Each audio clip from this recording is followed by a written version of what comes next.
지난 시간에 우리가 교회의 통일성과 거룩성과 공동성에 대해서 공부를 했는데, 이 세 가지 속성은 사실상 무형교회에 집중한 그런 속성입니다. 오늘은 여러분과 참교회 되는 표지, 교회의 참표지에 대해서 말씀을 나누려고 하는데, 이것은 눈에 보이는 유형교회를 기준으로 하는 표지의 말씀입니다. 우리가 종종 진귀한 물건, 다이아몬드나 이런 진귀한 물건을 대하게 되지요. 그런데 그게 진짜인가 가짜인가 구별하려면 표지, 기준이 있어야 됩니다. 오늘 교회가 참 교회냐 아니냐 하는 문제가 이단 때문에 이런 표지가 필요하게 되었습니다. 초대교회에 보면 영지주의나 마르키온주의나 혹은 몬타누스주의와 같은, 또 유대 율법주의와 같은 그런 이단이 일어나다 보니까 이 교회가 참 교회냐 아니면 이단을 수용한 교회인가를 구별하는 것이 필요했습니다. 그러다가 313년에 이 기독교가 공인이 되고 로마로부터 380년에 데오도시우스 황제 때 국교로 인정이 되면서 교회가 본래의 말씀에서 이탈해서 교회가 개혁의 대상으로 1000년 동안 이끌어가게 되는데, 그것이 천주교회의 역사였죠. 1517년에 마르틴 루터가 교회 개혁을 시작할 때까지는 사실상 이 교회의 표지가 아주 축소가 되었습니다. 천주교로 단일화되어서 움직이다 보니까 무엇이 참교회냐 아니냐를 따질 만한 그런 이유가 없었던 것이죠. 그러다가 교회 개혁이 일어난 이후에 여러분에게 과거에 한번 설명한 것처럼 루터파 교회가 생기게 되고 또 침례교회가 생기게 되고, 성경에 디모데가 장로회에서 안수를 받았으니까 장로교회는 있었던 것이죠. 그럼에도 칼빈과 낙스를 통해서 개혁사상을 가진 장로교회가 출현하게 되고, 감리교회가 또 생기게 되고, 감리교회에서 성결교회에서 오순절교회가 생기다 보니까 제가 여러분에게 지금 말하는 것은 교파잖아요. 그러니까 똑같이 예수님을 믿는다고 하지만 교파가 다르다. 또 이 장로교회 안에 합동이다 혹은 통합이다, 기장이다, 우리는 거신교단에 속해 있죠. 이건 교단이라고 말합니다. 이렇게 여러 교파가 생기다 보니까 어떤 교회가 참교회고 어떤 교회가 거짓교회냐라고 하는 진위를 가리는 게 필요했습니다. 그러면 참교회가 되려고 그러면 세 가지 표지가 있어야 되는데, 그 중에 하나가 말씀의 참된 전파고, 두 번째가 성례의 정당한 시행이고, 세 번째가 권증의 신실한 시행이라고 하는 것입니다. 이 세 가지가 있으면 참된 표지가 된다. 참된 표지를 가지고 있는 교회가 참교회다, 그렇게 인정을 할 수가 있는 거죠.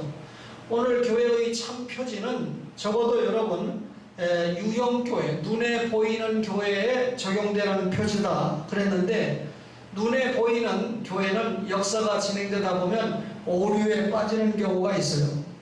또 눈에 보이는 유형교회는 진리를 떠나는 경우도 있습니다. 그리고 이 눈에 보이는 유형교회가 전적으로 타락할 가능성이 있다는 거죠. 조금 전에 말씀드린 대로 중세 1000년 동안 천주교회가 얼마나 오류에 빠지고 진리를 떠나고 전적으로 타락한 모습을 보였는가 하는 것을 우리가 알 수가 있습니다. 그러니까 이렇게 되지 않기 위해서 교회가 참 표지가 필요한데, 그 중에 첫 번째가 말씀의 참된 전파다, 그 말입니다. 왜 말씀이 참된 전파가 있어야 그 교회가 참 교회냐? 신앙의 객관적인 요소가 말씀이기 때문에 그렇습니다. 신앙의 주관적인 요소는 중생입니다. 하나님께서 우리를 불러주셔서 마귀를 축출하고 성령님께서 우리의 죽었던 영혼을 살리시는 작업을 중생이다, 이것을 주관적인 요소로 본다면, 계속해서 우리가 신앙생활하는 데 있어서 필요한 객관적인 요소가 누구에게든지 하나님의 말씀입니다. 중생은 개개인이 받는 거지만 하나님의 말씀은 모든 사람에게 적용돼서 이 이 중생받은 이후에 이 말씀을 통해서 성화 생활을 감당해야 되고 또 사명을 감당해야 된다 그 말이죠. 또 여러분 이 교회가 참 교회되는 표지가 신앙의 객관적인 요소가 말씀이기 때문에 그렇다 그랬는데, 말씀을 전하면 어떻게 됩니까? 믿음은 들음에서 나고 들음은 그리스도의 말씀으로 말미암으니까 신앙을 가지는 사람이 생기게 됩니다. 말씀을 전하면 신앙을 가지는 사람이 생기다 보면 거기에 뭐가 세워지는 거죠? 교회가 세워지게 됩니다. 따라서 말씀이 참된 전파가 있어야 그 교회가 참교회가 되는 거죠. 뿐만 아니라 말씀에 거하는 자만 하나님께 속한 사람이기 때문에 그렇습니다. 오늘 우리가 요한 2서 1장 9절을 읽었는데, 지나쳐 그리스도 교훈 안에 거하지 아니하는 자마다 하나님을 모시지 못하되 교훈 안에 거하는 이 사람이 아버지와 아들을 모신다. 성부 하나님과 성자 예수님을 모시는 자는 성령 하나님이 기록하신 그리스도의 교훈 안에 거하는 자다. 그렇게 말씀하고 있습니다. 그러니까 그리스도의 하나님의 말씀 안에 거해야 우리가 참된 교회가 된다 그 말이죠. 뿐만 아니라 다른 복음을 전하면 저주를 받기 때문에 그렇습니다. 예수님께서 직접 전파해 주시고 예수님께 직접 교육을 받았던 사도들이 전파해 주신 말씀 외에 다른 것을 전하면 저주를 받는다 그랬습니다. 그렇다면 오늘 목사가 여러분들에게 하나님의 말씀을 전하잖아요. 항상 여러분에게 담임 목사로서의 사명 중 가장 귀한 것이 하나님의 말씀을 잘 준비해서 전하는 것인데, 그 말씀이 목사가 전하는 설교 말씀이 얼마나 순수한 하나님의 말씀이냐, 이것이 참 표지가 되는 것을 중요하게 결정을 합니다. 저는 늘 세 가지를 감사하는데, 그 중에 하나가 이 세상에 보냄을 받아서 불신자로 살지 않고 구원받아서 하나님의 자녀로 살고 있는 것을 감사하고, 또 하나는 목사로 부름받은 것을 감사합니다. 여러 가지 일들을 감당할 수 있지만 제가 개인적으로 하나님 앞에 부름을 받아서 하나님의 말씀을 전하고 사는 것을 감사하는데, 그 목사 중에도 개혁신앙을 가지고 있는 소위 개혁주의 목사라고 하는 것에 감사함을 가지고 있습니다. 다른 목사님들을 들으면 좀 섭섭하지만 우선 개혁주의 교회가 되려고 그러면 장로교회 목사야 되고, 장로교회 목사 가운데도 고신이나 합동이나 합심과 같은 곳에서 신학 공부를 한 목사가 개혁신학을 할 수 있는 가능성이 있습니다. 그러니까 달리 말하면 제가 감리교나 성결교나 신례교 목사가 되지 않고 장로교 고신층 목사가 된 것을 감사하게 생각한다 하는 의미로도 받아들여질 수 있겠죠. 그러면 무조건 고신에 속했다 혹은 합동에 속했다 이게 중요한 게 아니고, 고신교단에 속했으면 고신교단 목사답게 살아야 되고 고신교단 목사다운 말씀을 전해야 됩니다. 그게 중요하다는 거죠. 그러면 어떤 교회가 참교회냐 어떤 교회가 참교회가 아니냐 할 때 제가 참교회는 범위가 다양하니까 간단하게 지금 세 가지 표지로 요약을 하고, 참교회가 아닌 것을 세 가지로 말씀을 드리려고 합니다. 그러니까 전파된 말씀의 순수성을 볼 때 이 목사의 이 설교는 참교회의 표지를 가지지 못했다. 다시 말하면 순수한 말씀이 아니다 할 때 성경이 무효하다는 것. 성경이 무효하다는 것은 성경은 오류가 없다는 것이죠. 이유는 하나님의 말씀이기 때문에. 그러니까 성경이 무효하다는 것을 인정하지 않고, 다른 말로 말하면 하나님의 말씀이라고 하는 것을 부정하는 그런 이 신학 사상을 가지고 전하고 있다면 참교회가 될 수가 없습니다. 인간의 이성으로 하나님의 말씀을 판단해서 전하는 합리주의나 또는 이 문자에 치우쳐서 억지로 해석을 해서 전하는 이 신복음주의, 근본주의라고도 하죠. 이런 것은 참교회의 말씀이라고 할 수가 없습니다. 똑같은 신구약 66권을 보더라도 우리가 지금 일부 예배 시간에 계시론, 또 신론, 인죄론, 기독론, 교회론, 구원론, 교회론, 종말론이라고 하는 7가지 단계의 교리 공부를 하지 않습니까? 정확하게 기독교 교리에 기초해서 신구약 66권을 보고 해석하고 전하는 교회가 중요하다, 그 말이죠. 그러니까 목사가 기독교 교리에 튼튼하게 서 있어야 됩니다. 하나님의 말씀을 아전 인수격으로 해석하지 않고 말 그대로 하나님께서 그 말씀을 기록할 때의 그 말씀을 정확하게 전하려고 하면 기독교 교리에 튼튼해야 되고, 여러분들은 목사는 아니지만 이런 기독교 교리의 말씀을 자꾸 들어서 여러분의 이 심령에 기초를 세우는 것은, 기독교 교리가 기초가 잡혔을 때 하나님의 말씀을 들으면 여러분들이 든든하게 그 말씀을 세워갈 수 있다, 그 말이죠. 그러니까 말씀을 들으면서 저것도 맞고 이것도 맞고 그것도 맞고, 그러니까 어떤 분이 실제로 개혁 신학에 입각한 설교를 듣고 참 은혜를 많이 받았습니다 이렇게 해놓고는 또 어떤 장소에 가서는 하나님의 말씀은 별로 없고 박수치고 넘어지고 입신하고 기도하고 성령 받으라 하고 방언 터지라 하고, 그런데 또 은혜 받았다 그러면 그분은 기독교 교리의 기초가 거의 없는 거죠.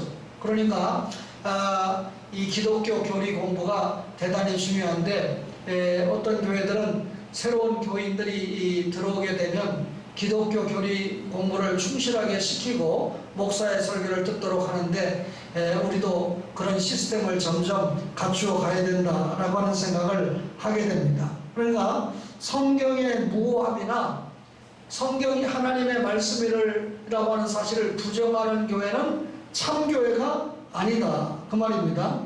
뿐만 아니라 이 성경 외에 다른 복음을 첨부하면 그 교회는 참교회가 될 수가 없습니다. 우리가 예배를 시작하면서 신앙 고백으로 사도신경을 고백하지 않았습니까?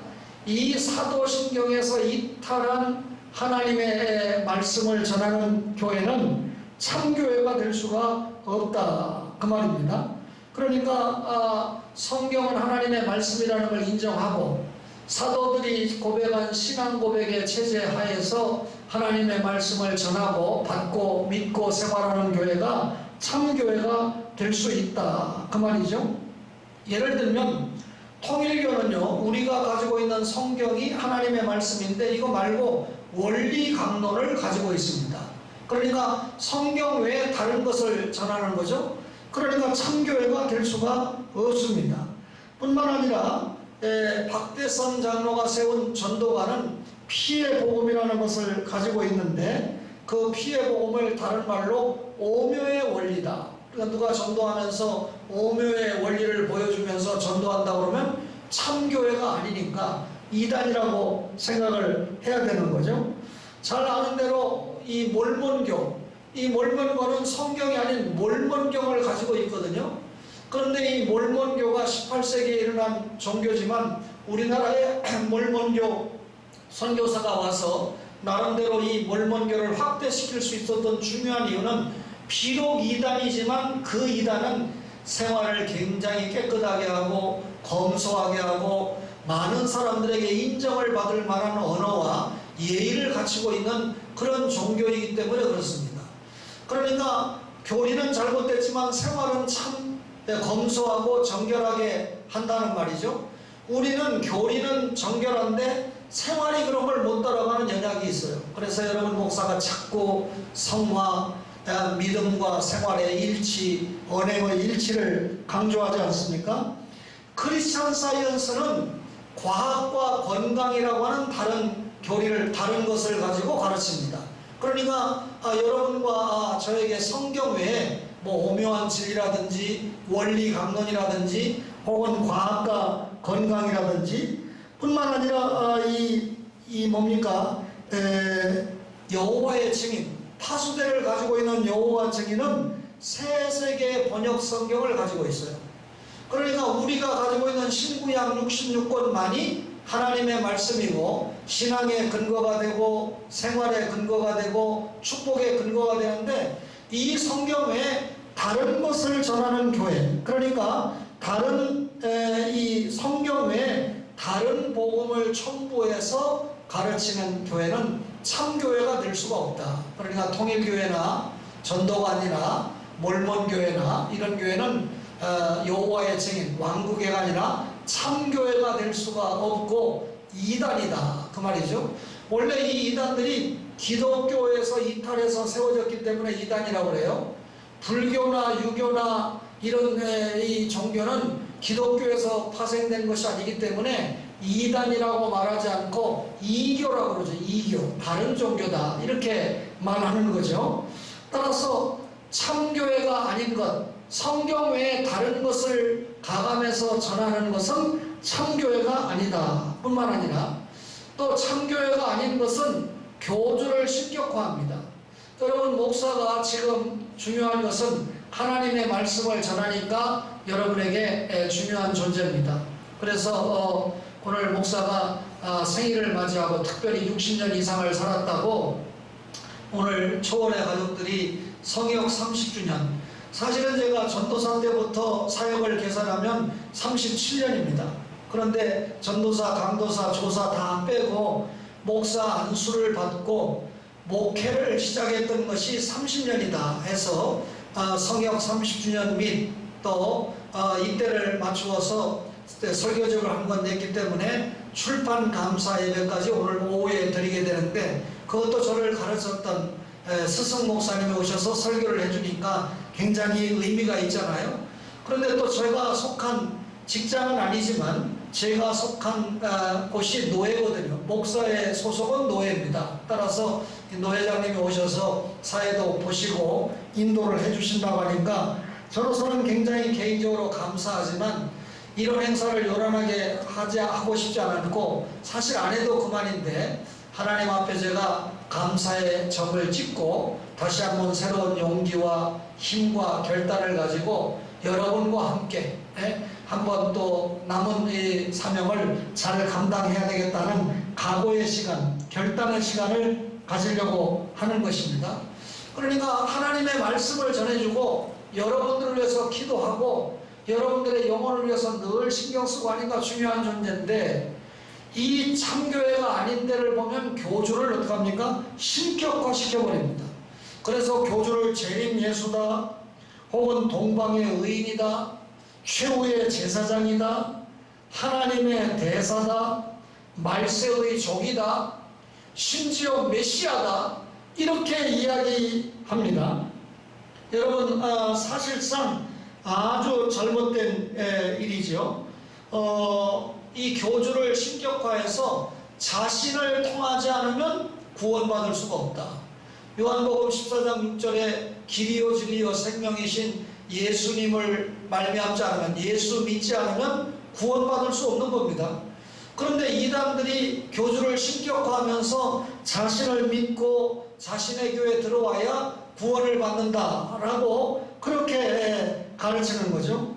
사실 여러분, 신앙이 깊어지면 깊어질수록 죄인이라고 하는 사실을 깨닫게 됩니다. 그래서 우리 한국교회가 낳은 세계의 신학자 박윤선 목사님은 성역 50주년 감사 예배를 드릴 때 그때가 83세였습니다. 그러니까 83세에 성역 50주년 감사 예배를 드렸으니까, 만약에 제가 83세 예배를 드린다 그러면 아마 성역 50주년은 훨씬 넘겠죠. 어쨌든 83세에 성역 50주년 감사 예배를 드릴 때 인사를 하시라고 그러니까 나오셔서 하는 말이, 저는 83년 묵은 죄인입니다 라고 말씀을 하셨는데, 다른 사람들이 이렇게 얘기하면 조금 저 가식이 있다 이렇게 말할 수 있는데, 그분은 진짜 가식이 없는 분입니다. 얼마나 하나님의 말씀을 많이 사모하셨느냐면, 신학교에서 강의를 하실 때 우리 교회 출입문이 유리문으로 되어 있잖아요. 그러니까 하나님의 말씀을 묵상하고 가다가 유리문이 있는 걸 모르고 부딪히는 경우가 한두 번이 아니었습니다. 그리고 하나님의 말씀에 의문점이 생기면 반드시 그 의문점을 풀기 위해서 어느 목사님을 찾아가는데, 그 그분이 우리 고심교단의 오정동 목사님이 당신이 지금 이해하지 못하는 말씀은 가장 잘 이해하실 것이다 생각해서 오정동 목사님은 비 오는 날 저 미사리 근처에서 집회를 하고 계신데 거기를 찾아오신 거예요.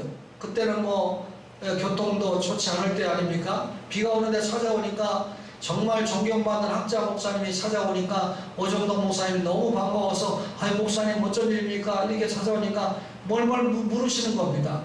그리고 오정동 목사님이 그건 이런 말씀 아니겠어요? 하니까 맞습니다 하고 목사님 돌아온 거예요. 그러니까 얼마나 자기가 하나님의 말씀에 대해서 의문점을 가졌던 이 부분은 이 목사님이 아실 것이다 할 때 찾아가서 해결을 받았던 그런 목사님인데, 그런 그 말씀을 중시하고 또 우리 한국교회 모든 목사들이 영어로만 돼 있는 주석이 있는데 영어 실력이 없거든요. 그 모든 것을 집약해서 박윤선 주석을 냈는데 창세기부터 계시록까지 박윤선 목사님 주석을 안 본 목사님이 우리 시대까지, 그러니까 우리보다 한 10년 정도까지는 그 주석을 안 보면 가짜입니다. 그 주석을 거의 보고 신학 공부를 하고 또 성경 해석을 했는데, 지금은 이제 출판업이 발전하다 보니까 많은 또 외국에서 유학한 학자들이 박윤선 목사님의 주석 같은 걸 참고해서 많은 주석이 나오다 보니까 목사님들의 서재에 보면 많은 주석들이 꼽혀 있는 거지만, 사실 박윤선 목사님 시대까지만 해도 80년대 혹 90년대까지만 해도 박윤선 주석이 독보적이었습니다. 그렇게 말씀을 상고했던 목사님도 저는 83년 묵은 죄인입니다. 이게 정상이잖아요. 그런데 조금 하나님의 말씀을 가지고 뭔가 좀 깨달은 게 있는 것 같고, 방언 부분을 읽다가 뭐 거기 좀 깨닫는 게 있는 것 같고, 금식 부분을 읽다가 깨닫는 게 있는 것 같으면 금식 안 하면 가짜다. 방언 안 터지면 가짜다. 성경을 종합적으로 못 보는 거죠. 그러니까 이런 사람들 가운데 신천지도 만들고 뭣도 만들어서 이단이 되는데, 이 코로나19에 아주 기막힌 이 사건을 터뜨린 신천지 아시죠? 지금 제가 생각할 때는 곳곳에 서울, 대전, 인천 이쪽에 이 뭐 다단계식으로 모여가지고 어쩌하는 게 이게 신천지 아닌가?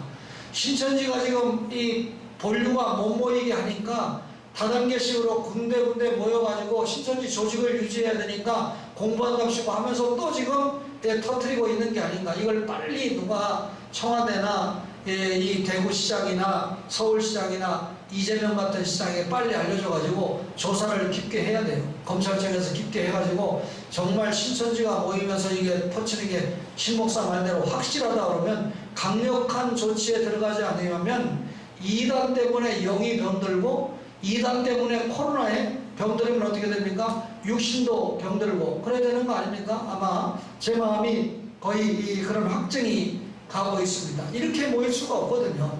이단들의 특징입니다. 여러분, 결국 이 담임 목사를 신격화하는, 교주와 같이 만드는 그런 교회는 참교회가 아니다 그 말입니다. 그러면 참교회가 되려면 뭘 잘 전파해야 된다고요? 말씀에 참된 전파가 있어야 된다. 여러분들이 앉아있는 이 교회는 하나님의 말씀을 잘 전하기 위해서 애쓰는 고신교단의 교회입니다. 계속해서 여러분들이 하나님의 말씀을 잘 듣고 여기 중고등학생 여러분, 한양대학교에 다니는 형이 우리 교회에 왔던 이유가 자기가 동아리를 해보니까 고신교단 교회 다니는 학생들이 신앙생활이 가장 단정하더래요. 그래서 자신이 교회를 옮기게 될 때 고신교단 교회를 찾았던 결정적인 이유를 합니다. 우리 SFC 운동원들이 고신교단에 속한 교회에 속한 학생들이니까 그런 모습을 잘 보여야 됩니다. 그 다음에 성례의 정당한 시행인데, 성례라는 것은 세례와 성찬이잖아요. 중생받은 신자, 신앙을 예수님이 나의 구주고 하나님의 아들이라는 것을 고백하고 신앙생활을 잘하는 사람에게 신앙 고백을 받고 성부와 성자와 성령의 이름으로 세례를 주죠. 이 세례는 일생에 딱 한 번 받습니다. 그리고 성찬식은 계속해서 하면 좋은데, 우리가 코로나가 발생한 이후에 지금까지 성찬식을 하지 못하고 있어요. 안타까운 일이죠. 이 성찬식을 하다가 이 코로나를 옮길 수 있는 천에 하나 가능성이 있기 때문에 우리가 조심을 하고 있지만, 성찬식을 자주 할수록 하나님 앞에 영광이 되고 기쁨이 되고 또 우리에게도 행복한 일입니다. 코로나 사태가 진정이 되면 우리는 또 이 성찬식을 자주 하게 될 텐데, 여러분, 세례라고 하는 것은 우리가 중생받았다는 표입니다. 세례받았다 그러면 신앙 고백을 정확하게 하고 받은 거니까 중생받았다는 표가 되고, 또 성찬식에 참석한다 그 말은 주님의 피와 살에 동참하는 거잖아요. 그러니까 주님의 피와 살이라는 것은 하나님의 말씀의 외적인 표현입니다. 우리가 참 교회가 되려면 말씀에 참된 전파가 있어야 되죠. 자, 어떤 사람이 세례를 받을 때나 성찬식을 할 때도 하나님의 말씀을 전합니까? 안 전합니까? 전합니다. 그러니까 말씀을 전하는 것이 교회의 참표지로서 1등이고, 그 다음에 두 번째가 세례와 성찬이라는 것. 세례와 성찬을 정당하게 시행하는 교회가 참교회다. 사도행전 2장 41절 이하에 보면, 그 말을 받는 사람들은 세례를 받음에 이날에 제자의 수가 3,000이나 더하더라. 제자는 성도를 말하죠.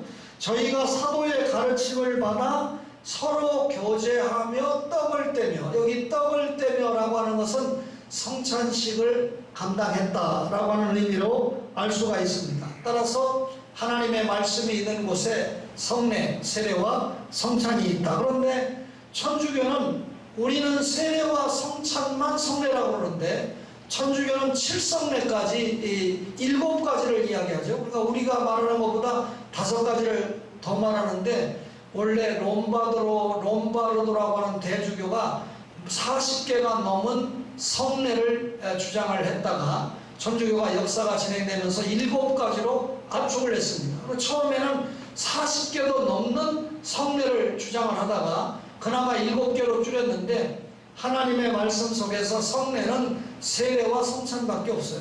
이것을 정당하게 시행하는 교회가 참교회다. 마지막으로 권증의 신실한 시행인데, 참교회가 하나님의 말씀을 잘 전하고 성례를 통해서 교회의 거룩성을 유지하고, 그런데 여러분, 이 교회에 진리의 말씀을 위배하는 교리적인 범죄, 예를 들면 어떤 교인이 일어나서 어떻게 주님이 십자가에 죽으신 것이 우리를 구원하겠습니까? 그저 우리가 예수님을 믿는 것은 예수님처럼 착하게 살자는 거죠. 이런 얘기하면 벌써 교리적인 범죄를 하는 사람이죠. 교회가 그런 사람을 내버려 둘 수가 없어요. 또 윤리적인 범죄, 우리 교회는 그런 일이 없습니다만 교회의 중직자가 이중생활을 한다든지 딴 생활을 한다든지 이런 거 그만둘 수가 없잖아요. 기타 교회에 여러 가지 해를 끼치는 행위에 대해서 교회가 엄한 권징을 해야 되는데, 이 권징을 하는 것은 그 사람을 벌줘서 다운시켜서 죽이려고 하는 것이 아니고, 권징을 통해서 다시 일으켜 세우려고 하는 것이 목적입니다. 교회가 어떤 이 교리적인 범죄나 윤리적인 범죄나 기타 교회 해를 가하는 사람에 대해서 권징을 할 때 당에는 철저하게 해야 됩니다. 따라서 징계를 하는 교회의 입장에서는 용서를 할 70번씩 7번이라도 용서하려는 마음을 가지고 징계를 해야 되고, 징계를 받는 사람은 회개하는 마음을 가지고 징계를 받아야 됩니다. 교회가 징계를 할 때에는 반드시 하나님의 뜻이 가미가 되어 있다라고 생각하고 회개해야 돼요. 여러분, 목사가 필리핀에 가서 1년 동안 담임 목사 대행을 하면서 그 교단에서 인정했던, 우리 교회에서는 안식년을 받아서 간 겁니다. 그런데 어느 권사님이 정말 교회 해가 되는 일을 해요. 온 교인들이 다 치탄을 하는데 목사가 아무리 이야기를 해도 듣지를 않습니다. 그래서 나는 담임 목사이지만 교단이 달라서 내가 담임 목사가 당회장이 아니거든요. 따라서 그 교회가 속해 있는 당회장님이 오시고, 또 제가 담임 목사니까 당회장과 담임 목사가, 그때는 그 교회가 장로가 없었습니다, 모여서 그 권사를 권징을 했습니다. 7일을 했는데 그 7일을 풀으려고 제가 풀으려면 어떻게 됩니까? 회개해야 되잖아요. 매번 메일을 통해서 연락을 줬는데 계속 고집을 피우고 회개하지 않아요. 그러니까 권징은 회개를 하는 게 목적인데 자기가 왜 그 권징을 받은 거에 대해서 진정한 하나님과의 관계에서 회개를 하지 않아요. 그런데 용서하세요. 제가 만난 필리핀의 가족들 가운데 가장 비참합니다. 안 됩니다. 지금도 제가 딱한 마음을 가지고 이 설교를 해요. 회개해야 되는데 한국에서 당회장이 날라오고 안식년을 가졌던 이 목사가 다른 교단 목사인데 담임 목사로 제가 인정을 받고 그리고 자기를 이 영육을 인도할 때 교회에 너무 부족한 일을 하니까 치료를 했으면 그것을 받고 회개하고 그리고 해벌을 받아야 돼요. 교회를 통해서 다시 해벌을 받아야 되는데 아직까지 해벌을 받지 못한 거예요. 저는 이미 담임 목사가 아닙니다. 그 당회장도 아직 당회장이 아닙니다. 그러니까 어떡합니까? 지금이라도 회개하고 신 목사님 용서해 주세요.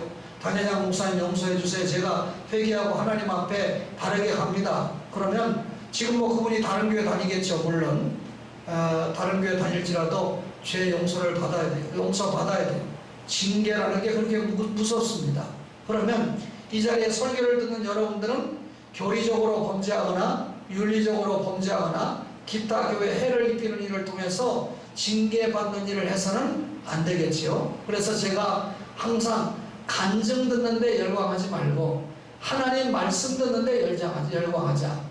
간증하는 사람들 보면 자기가 잘못 살다가 두들겨 맞고 뭐 암 걸렸다가 고생 죽도록 하고 사고 났다가 고생 죽도록 하고 이제 잘합니다 하는 것이 주로 간증의 내용이잖아요. 이렇게 살다가 하나님 떠나 살다가 사업 망해먹고 다시 하나님 앞에 회개하고 일어서서 이렇게 삽니다 하고 그거는 그 사람에게 해당되는 신앙의 과정이잖아요. 나에게 해당되는 과정은 그런 매를 맞지 않고 하나님의 말씀 속에 살면서 늘 충만하게 기쁘게 행복하게 그렇죠? 그렇게 사는 것이 행복이지 않겠어요? 교회의 참된 표지 서현시 첫째가 말씀의 참된 전파 성례의 정당한 시행 권증의 신실한 시행 이 세 가지가 있는 교회가 참된 교회다 라고 하는 것을 여러분에게 말씀드렸습니다. 찬송가